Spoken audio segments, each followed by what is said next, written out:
Good morning. My name is Kathy Finch, and I am your worship associate today. Welcome to the Unitarian Universalist Church of the North Hills. Whether you have been with the church a decade or more, or this is your first time visiting, we welcome you. Whatever the faith and traditions of your past, we welcome you. Whatever your theological stance, we welcome you. Whoever you are and whomever you love, we welcome you. Whoever you are, whatever your journey has been, we welcome you. Newcomers and guests are always welcome to participate in any of our church activities. If you'd like more information about our church or Unitarian Universalism, please talk to our minister, Reverend Jane Thickstun. You can find her contact information on our website. Be sure to join us for coffee hour following the service. The Zoom link will be posted in the YouTube chat at the end of the service. We'll be breaking into small groups for better conversation. This week, you can connect with each other by Zoom for an informal chat on Tuesday afternoon and Wednesday night Vespers. Again, welcome to the Unitarian Universalist Church of the North Hills. It is good to be together, even virtually.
Welcome, everybody.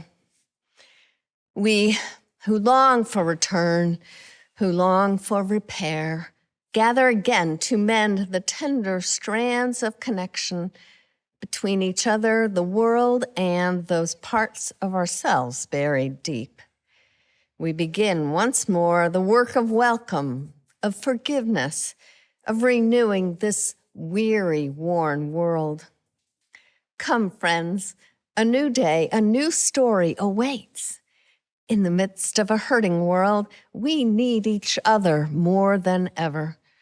We need more than ever to be reminded that we are not alone, that there is goodness, that there is life still worth living and justice still worth seeking. Come, let us join together in the celebration of life.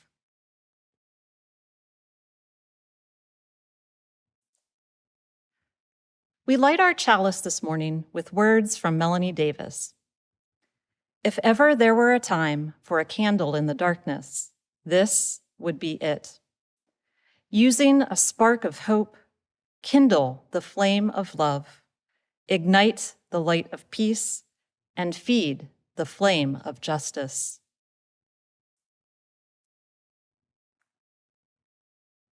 Will you now join in singing our opening hymn, number 331, Life is the Greatest Gift of All. The words will be on your screen.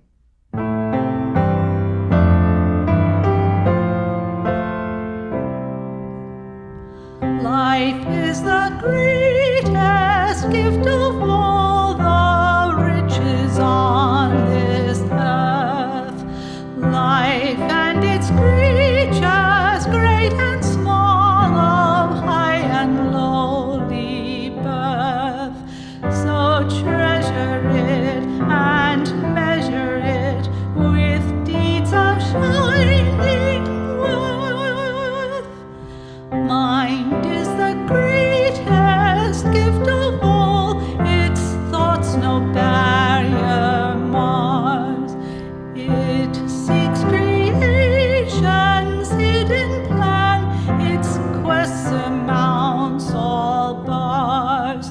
It rains the wind, it chains the storm, it weighs the outmost stars.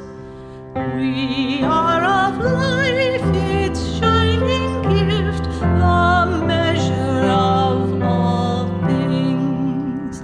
Up from the dust our temples lift, our vision soars on wings. For seed and root, for flower and fruit, our grateful spirit sings.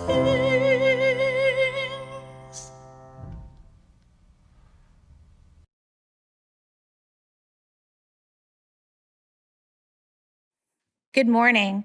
It's time for our story. So get comfortable and settle in as I tell you more about John Murray, a minister and theologian who founded the first U congregation in the United States. Our story is called John Murray and the Winds of Change, and it comes from our Tapestry of Faith curriculum called Creating Home. You never know what the wind will blow in or which way the wind will blow. The wind can change the directions and maybe change your life. It happened to John Murray. As a young man, John Murray had excellent fortune blow his way. He had a fine education, a steady job, a loving wife, and a young son. Life was good. Then suddenly everything changed. John Murray's wife and his son became sick. John lost his job, lost all of his money, and was put in jail because he couldn't pay his bills. John was a very religious man, a Universalist who had even preached about a loving God. Now he was not so sure what he believed. He felt his life was over. Friends urged him to go someplace and start again. He sailed for America on a ship named the Hand in Hand. The wind blew the ship toward their destination, New York. But then fog rolled in, and the ship ran aground in New Jersey instead. John and a few others volunteered to leave the ship, go on land, and get directions and supplies. As he was walking ashore, John saw a farmhouse with a small chapel or a church beside it. It belonged to Thomas Potter. Thomas Potter greeted John, gave him food for everyone on the ship, and invited John back to his home to have dinner with him that night. When John came back, Thomas Potter showed him the chapel. Thomas Potter said that he believed in a loving God who wanted to accept all people into heaven. John said that he believed the same thing. Thomas Potter told John that he had built the chapel and was waiting for God to send him a minister. You, John, are that minister. I have waited for you for a long time. John didn't want to hear this. He was not a preacher anymore, and he was determined to never preach again. Yet Thomas Potter seemed confident that John was the Universalist preacher he waited for, and he asked John to preach on Sunday. I can't preach on Sunday, said John, because as soon as the wind changes, my boat will set sail, and I must be on it. If the boat has not sailed by Sunday, will you preach? Asked Thomas Potter. If I'm still here on Sunday, I will preach, said John Murray. Now, what do you think happened? Did the wind blow? Did the hand in hand sail away, taking John Murray with it? No wind blew. No ship sailed. John Murray preached on Sunday morning, September 30th, 1770, in the chapel Thomas Potter built for him many years before. The Universalist message of the power of love was good news to many who heard. It was good news for John. The winds of change blew yet again for John Murray. He now wanted to preach more than anything, and he did for many years, and helped found Universalism in America. He is one of the ancestors of our faith home, and we, as Unitarian Universalists, owe a special thanks to Thomas Potter. It was his hospitality that brought John Murray back to the pulpit. We also owe a special thanks to the wind that blew him in and would not blow him out. And there ends our story. This morning, we dedicate our faith development teachers, facilitators, and advisors who will work with and learn alongside our children and youth. Faith development is an important ministry in our church, the largest lay ministry that we all share.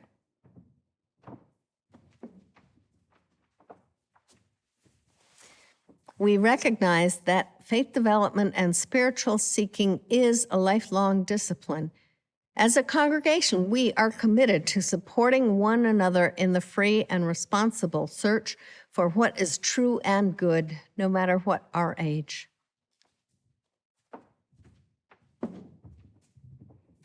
William Ellery Channing said that the great end in religion is not to stamp our minds irresistibly on the young, but to stir up their own, not to make them see with our eyes, but to look inquiringly and steadily with their own, not to give them a definite amount of knowledge, but to inspire a fervent love of truth, not to form an outward regularity, but to touch inward springs.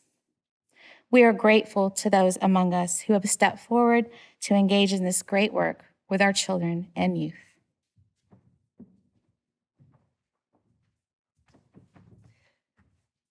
So, faith development volunteers, teachers, and others, we ask you to take up your serious sacred work. Dana and I promise to walk with you throughout this year to provide support and encouragement along the way, and to celebrate your ministry among our young people. Parents, we know it's hard to get children to spend one more minute in front of the computer screen. We also know that even in normal times, children sometimes don't want to go to church. But it's important as anything else they do. It's up to you, parents, to insist that they stay connected and participate, even in these COVID times. Believe me, at some point, they'll be glad you did.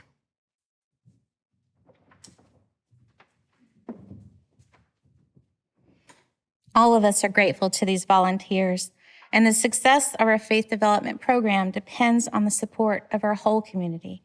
So we ask you, the entire congregation, to pledge to support our teachers and faith development volunteers, and to help create an atmosphere of caring, vision, and safety in which to do this holy work. And here are the volunteers we are dedicating today.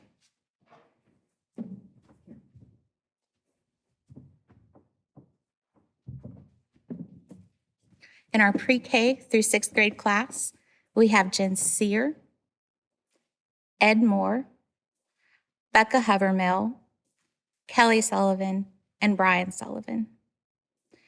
Our youth advisors are Rachel Smart, Robin Travers, and Nancy Kepner. Our Crossing Paths facilitators are Dawn Lindsay, Tony Palermo, and Kathy Maloney. And our CYFD team is Jen Sear, Becca Havermill, Erin Teresi, and Kathy Maloney. And our substitute is Ellen Saxon. So please thank these folks if you see them around. Thank you. Hi, I'm Chris Hill with the Lay Pastoral Care Team. During our service, we create this sacred space for sharing within our community. It's a time to share significant life passages with the congregation so you can be held in loving care. We did not have any submitted joys and sorrows this week. So we'll place one stone for all the joys and sorrows that exist in our hearts but remain unspoken today in the sand, representing our congregation, supporting the sorrows and lifting up the joys. We especially think of everyone suffering from this COVID-19 pandemic. Please read with me the words appearing on the screen, understanding that here includes all those watching. Let us hold in our circle of caring each person here. Let us hold in our hearts those who are unable to be with us today. Let us hold in our memories those who have moved on. Let us find comfort in knowing that we are not alone.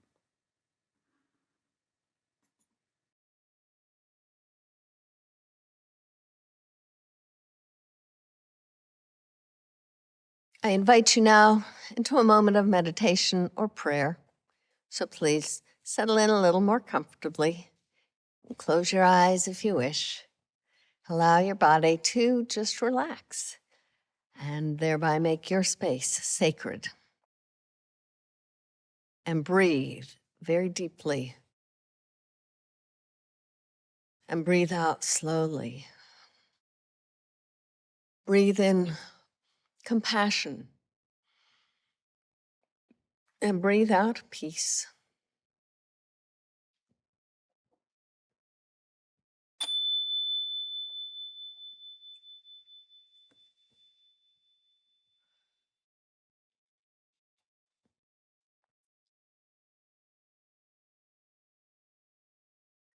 Words of Marta Valentine.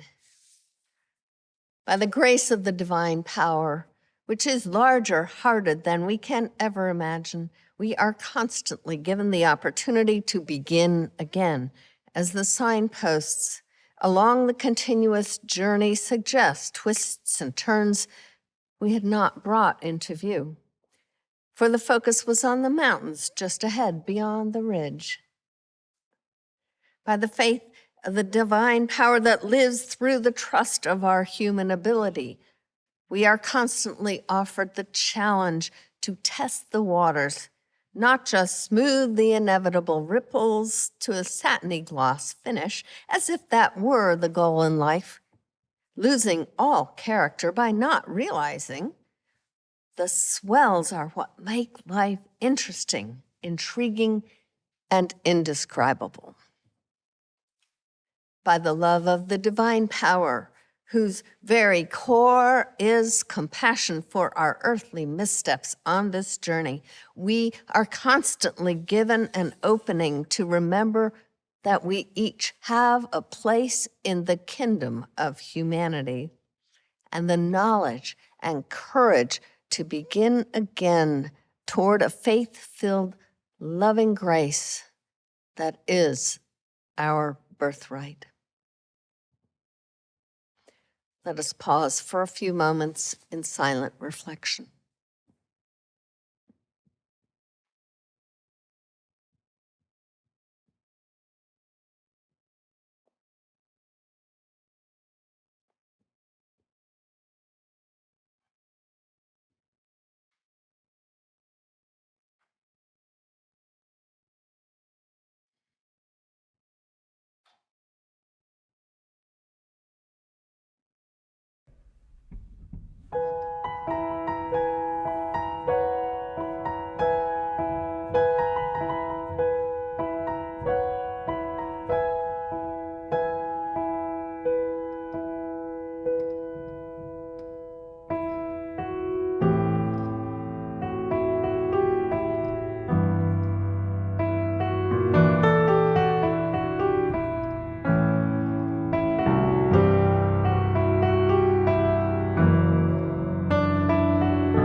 Our reading this morning is from a book called A Return to Love by Marianne Williamson. Our deepest fear is not that we are inadequate. Our deepest fear is that we are powerful beyond measure. It is our light, not our darkness, that most frightens us. We ask ourselves, who am I to be brilliant, gorgeous, talented, fabulous? Actually, who are you not to be? You are a child of God. Your playing small doesn't serve the world. There's nothing enlightened about shrinking so that other people won't feel insecure around you. We are all meant to shine as children do. We were born to make manifest the glory of God that is within us. It's not just in some of us, it's in everyone. And as we let our own light shine, we unconsciously give other people permission to do the same. As we are liberated from our own fear, our presence automatically liberates others.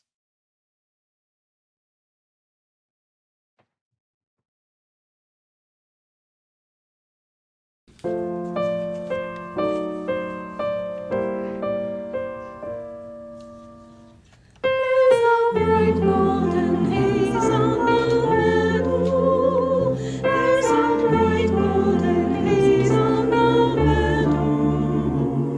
The corn is as high as an elephant's eye, and it looks like it's climbing clear up to the sky.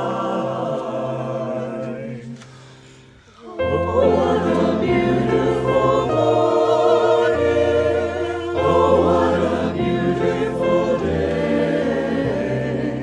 I got a beautiful feeling. Everything's going my way.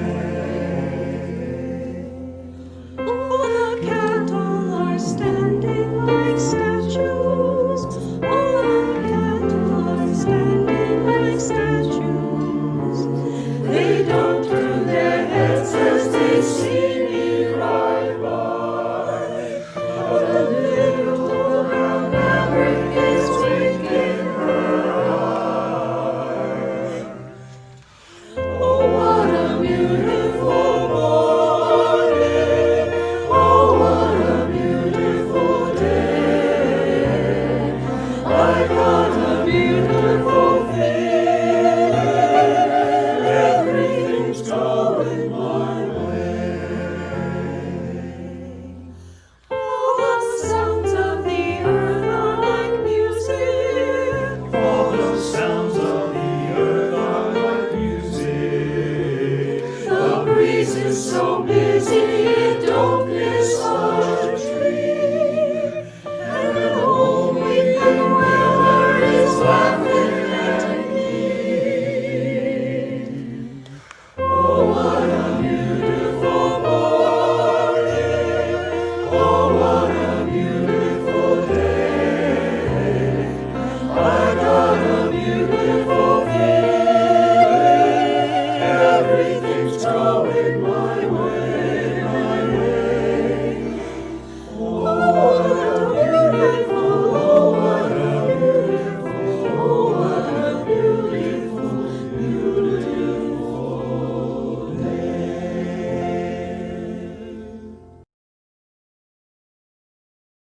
This September 30th, we celebrate 250 years of Universalism. On September 30th, 1770, John Murray preached the first Universalist message in this country and went on from there to start a denomination. Murray is known as the father or the founder of Universalism, and his story is often called our Unitarian Universalist miracle story. The great Universalist faith originated in a bizarre set of coincidences that almost defy belief. Murray's story shows the power of our Universalist roots. It also shows that there are possibilities for greatness even for those who have at times wanted to give up, even for those who might right now be wanting to give up. John Murray was born in 1741 in England, but he grew up in Ireland from age 10 on. His father was a strict Calvinist Anglican, but at some point he became interested in Methodism, which in those days was still a reform movement within the Anglican Church. The younger Murray was attracted to it too. From early on, he took a leadership role in church activities. Also early on, he came to believe that he was one of the elect, that limited group of people who would be saved and go to heaven on Judgment Day, while the rest would burn in eternal damnation. Murray, at first, became employed in business, but he also did some preaching. Methodists in those days encouraged itinerant preaching by lay people, both men and women, and Murray enjoyed it, and by all accounts was good at it. After his father died, he went to London, where he was exposed to many influences. While he was still probably no more than 18, he married, and they eventually had a son. At some point, Murray became aware of a man in London named James Relly, who was preaching a doctrine of universal salvation. He was horrified at this radical notion, but when he was asked by his church to, quote, bring a young lady back from her erring ways, end quote, he found he couldn't argue against her logic. Then he and his wife studied Relly's writings and checked all the scripture references. He became convinced, and now he, quote, wondered how it was possible that discovery so important so important should never until now have been made, and now only by this man. That's from The Larger Hope. Attending a sermon by Relly, Murray was captivated by the sermon, humbled by the knowledge, so convincingly presented that there was no body such as the elect. No one could claim to be uniformly good to the exclusion of others.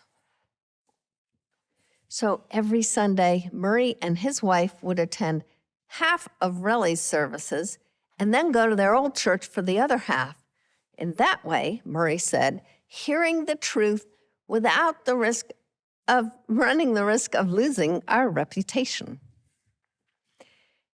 In a short time, Murray had become a complete convert to Rellyism and was ready to proclaim it to the whole world. Around the same time, however, his association with Relly was found out, and he was voted out of his Methodist society. Soon after, he was arrested for debt, and though he managed to get out of it, it was followed by the death of his 1-year-old son. His wife's health was declining, and his own wasn't good. He got news of the deaths of 4 of his siblings in Ireland, and his wife's medical expenses caused more financial difficulty. When his wife died, Murray was tempted to take his own life, but instead, he decided to come to America, which was pretty much the same thing. He was determined to bury himself in the wilderness, wishing, as he expressed it, to pass through life unheard, unseen, unknown to all, as though I ne'er had been. Well, when his ship approached America, it ended up stranded on a sandbar off the coast of New Jersey. Murray was sent ashore in search of provisions. He came ashore at Good Luck Point and was greeted by a deeply religious man named Thomas Potter, who had built a chapel on his property and was just waiting for someone to come preach the gospel of universal salvation on it. Potter had heard the message of universal salvation from preachers from the Ephrata community west of Philadelphia. They were associated with a group of German Baptist brethren, or Dunkers, who had come on their own to an idea of universal salvation. They called it universal restoration. So Potter invited Murray to preach the next Sunday. But Murray was not interested in preaching. He had come, after all, to escape, to retreat into his misery. But Potter persisted and made a deal with Murray that if the wind did not change first and blow the ship off the sandbar, he would preach in Potter's chapel on Sunday. Murray agreed, feeling the wind was bound to change by then. And as you've heard in the children's story, of course, that didn't happen. According to Charles Howe, the author of A Larger Faith, Potter assured him that it would not. And indeed, the wind held steady. Murray's sermon on universal grace, delivered to Potter and his neighbors on September 30th, 1770, was evidently exactly the one Potter had long been waiting to hear. And its effect on Murray himself was likewise profound. By the time he had finished, his reservations about preaching were gone forever. Soon after the service was over, a sailor came from the ship with the news that the wind had just changed direction and the ship was off the sandbar and ready to sail. Potter and Murray both regarded their chance meeting and the postponement of the wind's change as a sign of divine providence. Murray sailed on to New York City, preached there to an enthusiastic congregation, and was soon traveling up and down the northeast seaboard, sowing the seeds of Universalism wherever he went. People were eager to hear Murray's message of hope and acceptance. Most people belonged to religions that taught hellfire and brimstone and eternal damnation, and they were afraid about their own fates and about their families and friends. Hearing Murray make a strong case that all were destined to be saved, based on convincing scriptural arguments, was a welcome and liberating experience. On the other hand, universal salvation was an unpopular doctrine, particularly because many felt it took away an essential incentive for people to behave. Without a system of rewards and punishments, why should people be good? Murray was subject to criticism and persecution, but he didn't let it stop him. According to one story, once when he was preaching in Boston, one of his opponents threw a large rock through the window, narrowly missing his head. Murray promptly picked up the rock and said, "This argument is solid and weighty, but it is neither rational nor convincing." Then, laying the rock aside, he announced, "Not all the stones in Boston, except they shall stop my breath, shall shut my mouth." On another occasion, his views were challenged by an Orthodox minister named Bacon. Murray's response was so warmly applauded by the congregation that some of Bacon's supporters went out and came back with some eggs, and they started pelting Murray with them, to which he responded, "These are moving arguments, but I must own at the same time, I have never been so fully treated to bacon and eggs before in all my life." Well, after 4 years of itinerant preaching, going from town to town, Murray settled in Gloucester, Massachusetts. He served as a chaplain in George Washington's Continental Army during the Revolutionary War, but sickness forced him to resign after just 8 months. When he got back to Gloucester, there was a movement to force him out of town, and it even passed a town meeting vote. But he refused to leave, ignoring the order. Then 61 of his followers organized the first Universalist church in America, with Murray as their minister. There were many challenges, including issues of taxation and questioning Murray's ordination and the validity of the weddings he performed. He and the congregation got through all of them. In 1788, Murray married Judith Sargent. Judith Sargent Murray was an amazing woman for her time, for any time, really. A prolific writer and a major champion of women's rights. Howe writes that clearly John's success in the ministry was largely due to Judith's unwavering emotional support. The couple had a long and close relationship that ended only with John's death in 1815. By 1790, there were perhaps 24 organized Universalist societies and plenty of people who believed in the doctrine throughout New England, Pennsylvania, and New Jersey. Besides those Murray had directly influenced, there were others, mainly in Pennsylvania, who had come to it from a different route.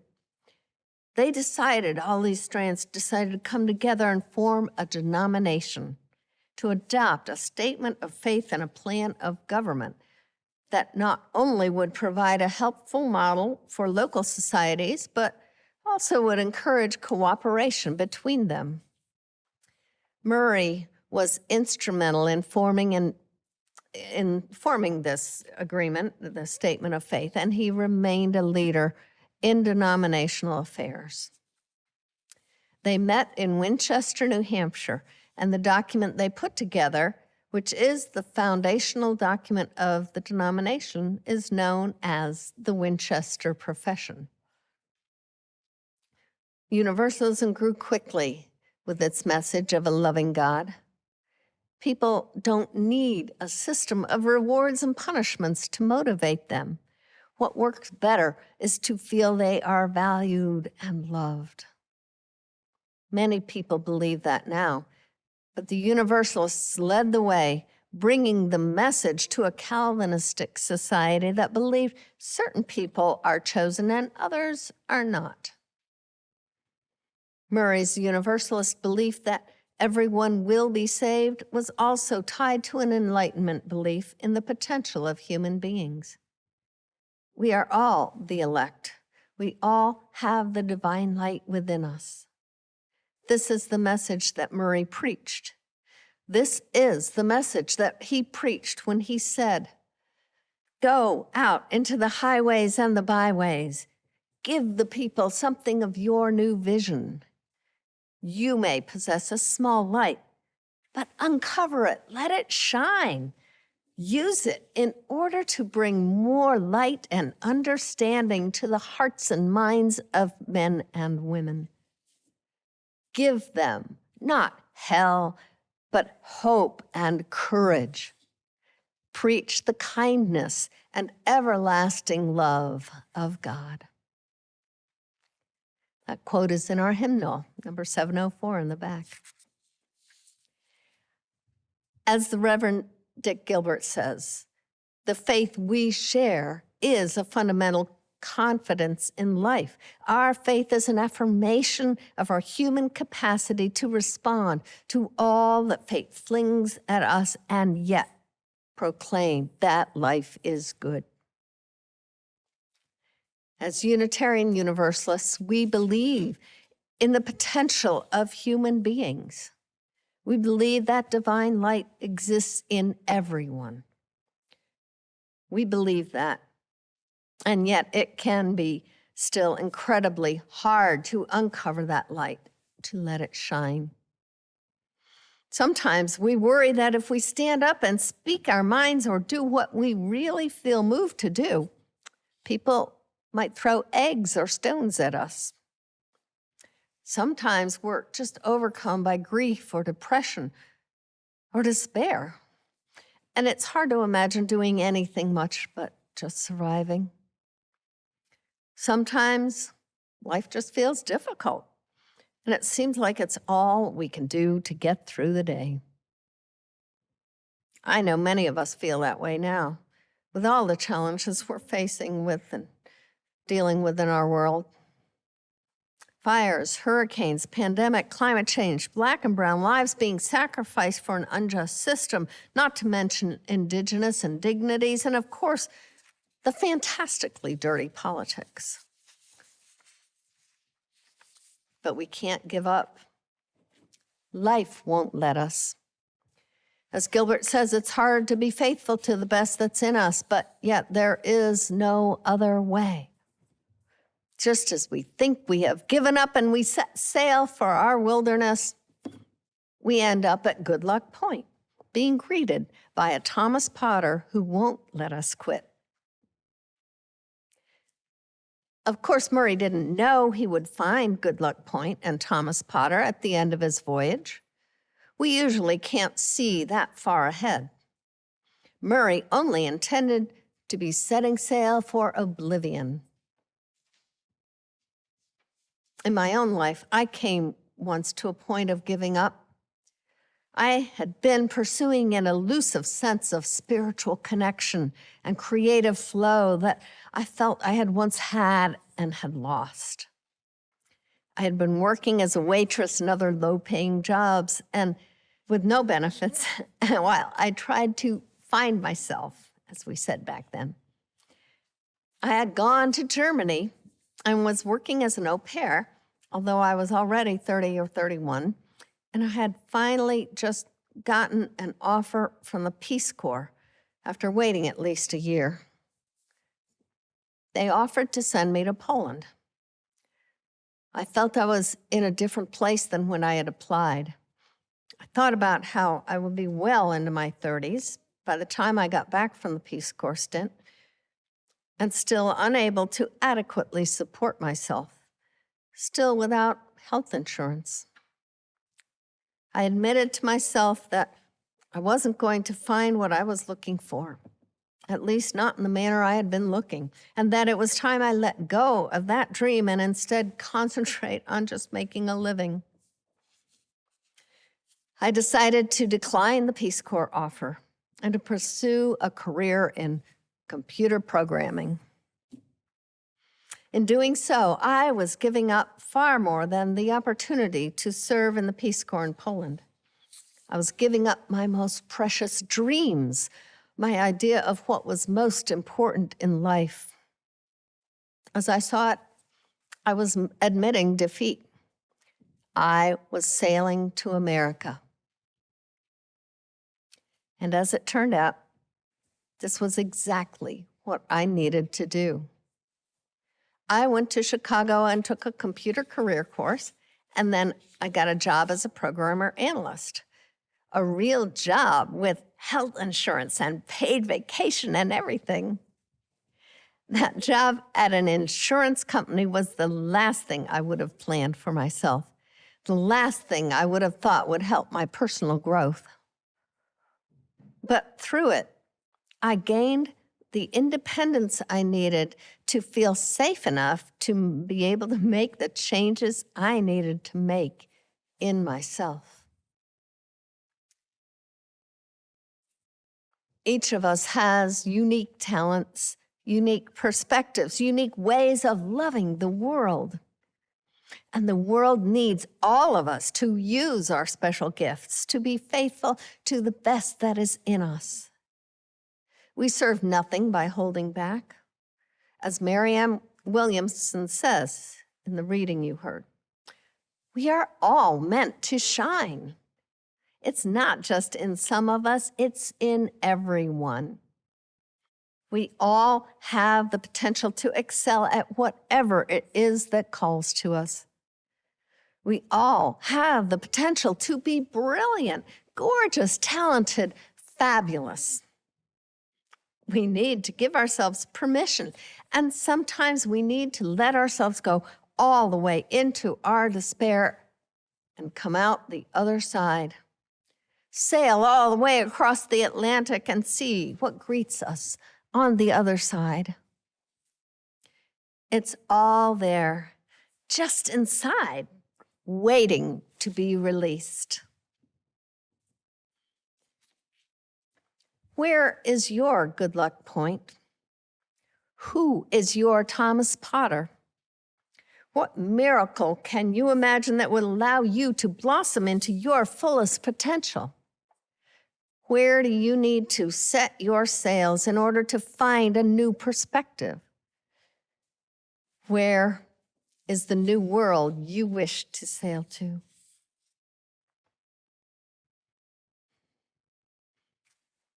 John Murray did more than found a denomination. He did more than bring a liberating message to the world that we are all saved. By his own life, he gave us a story of hope, a story of redemption, a model of overcoming despair.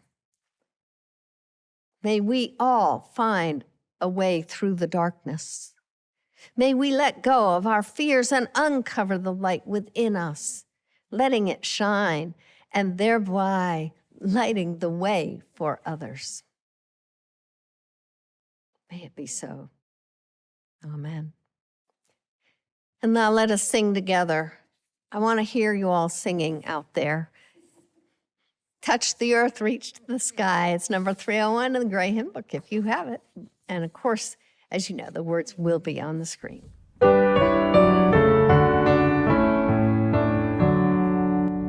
Touch the earth, reach the sky, walk on shores while spirits fly, over the ocean, over the land, our faithful quest to understand.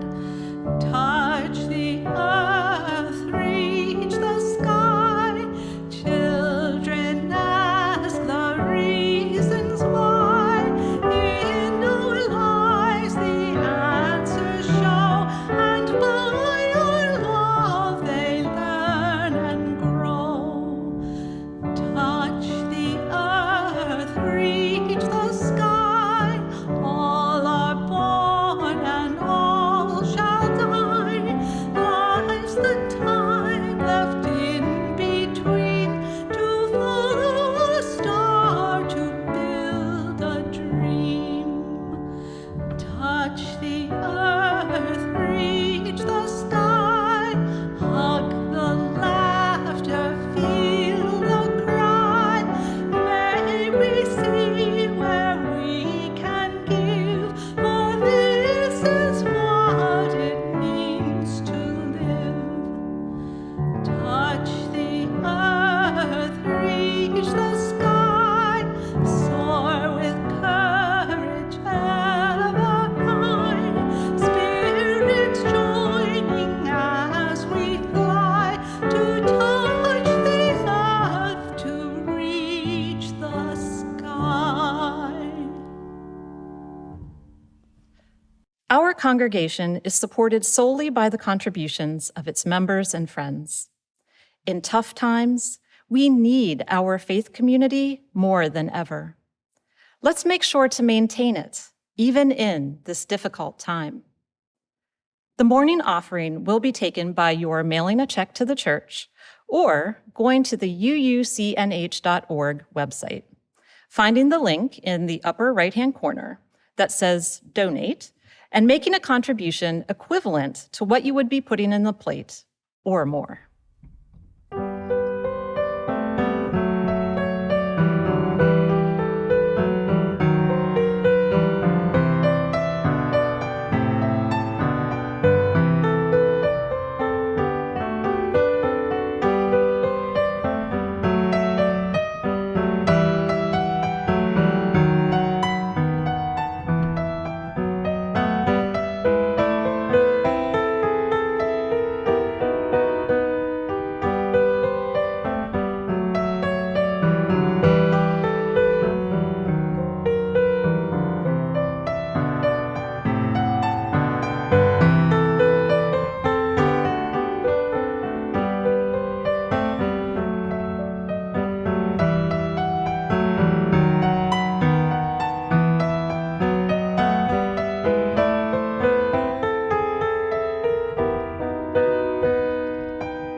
May these gifts and the work of our hands and hearts give power to all we stand for as a community of faith. As we go forth from this hour together, let us take up the challenge Murray offers when he says, "Go out into the highways and the byways. Give the people something of your new vision. You may possess a small light, but uncover it. Let it shine. Use it in order to bring more light and understanding to the hearts and minds of men and women. Give them not hell, but hope and courage. Preach the kindness and everlasting love of God." May it be so. Go in peace.